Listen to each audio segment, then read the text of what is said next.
অসম আবৃত্তি আৰু সংস্কৃতি পৰিষদৰ তৰফৰ পৰা সৰ্বপ্ৰথমে আপোনালোকৰ মাধ্যমৰ জৰিয়তে যোৰহাটবাসী ৰাইজক সশ্ৰদ্ধ প্ৰণিপাত যাচিছোঁ। অসম আবৃত্তি আৰু সংস্কৃতি পৰিষদৰ অহা ডিচেম্বৰ মাহৰ 7 আৰু 8 তাৰিখে আবৃত্তি মহোৎসৱ আৰু আবৃত্তি অভিৱৰ্তন আমাৰ অনুষ্ঠিত হ'ব। অসমত 29খন জিলা গঠন হৈছে অসম আবৃত্তি আৰু সংস্কৃতি পৰিষদৰ, আৰু প্ৰত্যেকখন জিলাত প্ৰায় 6-10ৰ ওপৰত শাখা গঠন হৈছে। এই শাখাসমূহ আৰু জিলাসমূহৰ প্ৰতিনিধিসকলৰ উপস্থিতিত 7 তাৰিখে আমাৰ সমগ্ৰ জিলাৰ পৰা একোটাকৈ দলে তাত কবিতা আবৃত্তি প্ৰদৰ্শন কৰিব, আৰু দ্বিতীয় দিনা সেইটো দিনজোৰা কাৰ্যসূচী হ'ব। দ্বিতীয় দিনা 8 তাৰিখে আমাৰ প্ৰতিনিধি সভা হ'ব। অসমৰ 29খন জিলাৰ জিলা প্ৰতিনিধি শাখাসমূহৰ বিভিন্ন লোকসকল তাত উপস্থিত হ'ব। তাৰপিছত 2 বজাৰ পৰা আমাৰ মূল সভা হ'ব, আৰু মূল সভাত আমাৰ বিশিষ্ট ব্যক্তি তাত উপস্থিত থাকিব। কাব্যসিন্ধু আমাৰ অমৰজ্যোতি চৌধুৰী ছাৰৰ পৰা আদি কৰি বহুকেইগৰাকী ব্যক্তি তাত উপস্থিত থাকিব। আৰু সেইদিনা আমাৰ যিহেতু অসম আবৃত্তি আৰু সংস্কৃতি পৰিষদৰ তৰফৰ পৰা কুলদা কুমাৰ ভট্টাচাৰ্য দেৱক আবৃত্তি গৌৰৱ বঁটা প্ৰদান কৰা হৈছিল, আৰু সেইদিনা তেখেতক শ্ৰদ্ধাঞ্জলি জ্ঞাপন কৰি আবৃত্তি আৰু সংস্কৃতি পৰিষদৰ তৰফৰ পৰা আমি বঁটা তেখেতসকলৰ পৰিয়ালবৰ্গক আমি মৰণোত্তৰ নহয়, ইতিমধ্যে আমি দিলোঁ আচলতে। গতিকে সেইদিনা যিহেতু আমি বঁটাটো আগবঢ়াইছিলোঁ, কিন্তু শাৰীৰিক অসুস্থতাৰ বাবে দিব পৰা হোৱা নাছিল, সেইদিনা আমি পৰিয়ালবৰ্গক আগবঢ়াম। আৰু অসমত আবৃত্তিৰ গুৱাহাটীৰ পৰাই সমগ্ৰ অসমত আচলতে আবৃত্তিৰ এক জোৱাৰ সৃষ্টি হ'ব।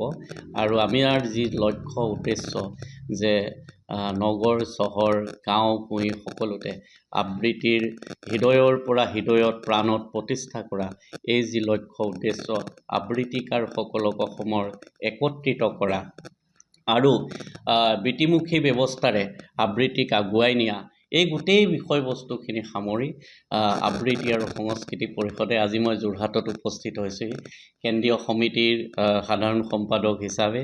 গতিকে যোৰহাট জিলাত অতি ক্ষিপ্ৰতাৰে আৰু খুব সুন্দৰভাৱে মোৰ কাষত বহি আছে আমাৰ প্ৰকাশ বৰপূজাৰী ডাঙৰীয়া, আমাৰ শফিকুল ডাঙৰীয়া উপস্থিত আছে সম্পাদক, এখেতসকলৰ দৰে প্ৰজ্ঞাৱান ব্যক্তি আৰু যোৰহাটৰ বহু লোক যিসকল অতি দক্ষ আৰু আবৃত্তিক মনে প্ৰাণে ভাল পোৱা ব্যক্তিসকল ইয়াৰ আমাৰ জিলা সমিতিত আছে।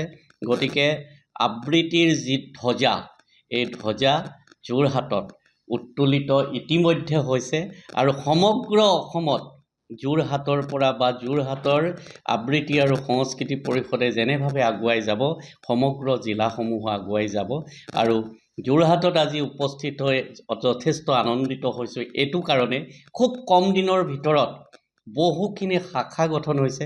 অসম আবৃত্তি আৰু সংস্কৃতি পৰিষদৰ ভৱিষ্যতে আমাৰ উদ্দেশ্য আৰু লক্ষ্যতে আছে এইটো যে অসমৰ যিমানবোৰ আবৃত্তিকাৰ আছে, আবৃত্তিকাৰসকলক একত্ৰিত কৰা, আৰু শিশুসকলক আবৃত্তি অমৃতৰে অমৃত কণ্ঠ তেখেতসকলৰ যাতে বৈ আহে, সেই বিষয়ত আমি যথেষ্ট গুৰুত্ব আৰোপ কৰিছোঁ।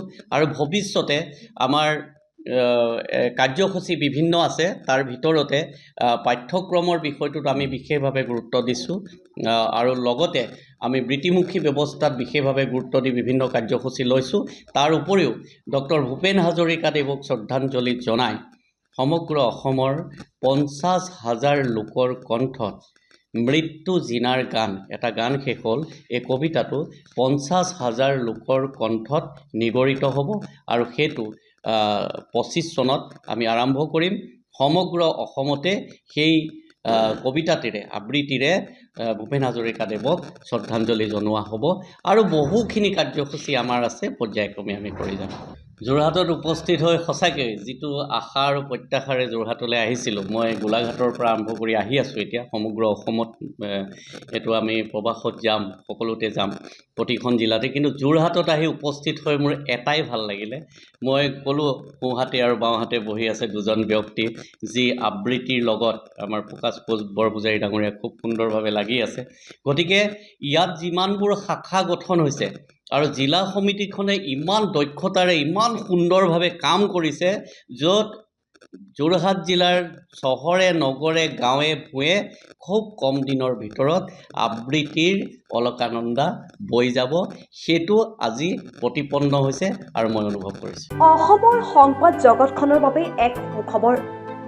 নৰূপ নসাজেৰে প্ৰায় 30 বছৰীয়া অভিজ্ঞতা পুষ্ট সাপ্তাহিক কবচ পুনৰ এবাৰ ৰাজ্যৰ মাজলৈ। স্বত্বাধিকাৰী প্ৰণীতা কলিতাৰ দ্বাৰা প্ৰকাশিত আৰু অমৰজ্যোতি প্ৰিণ্টাৰ্ছ, গুৱাহাটী কমাৰ্চ কলেজৰ বিপৰীত ফালে মুদ্ৰিত। আমাৰ ঠিকনা মুখ্য কাৰ্যালয় অসম ফৰেষ্ট স্কুল, হৰি মন্দিৰ পথ, গুৱাহাটী আৰু অস্থায়ী কাৰ্যালয় কলিতা মাৰ্কেট, বিজয়নগৰ, কামৰূপ, অসম। মোবাইল নং 9435114666 আৰু 7024722813। Mail ID probhatiahom@gmail.com।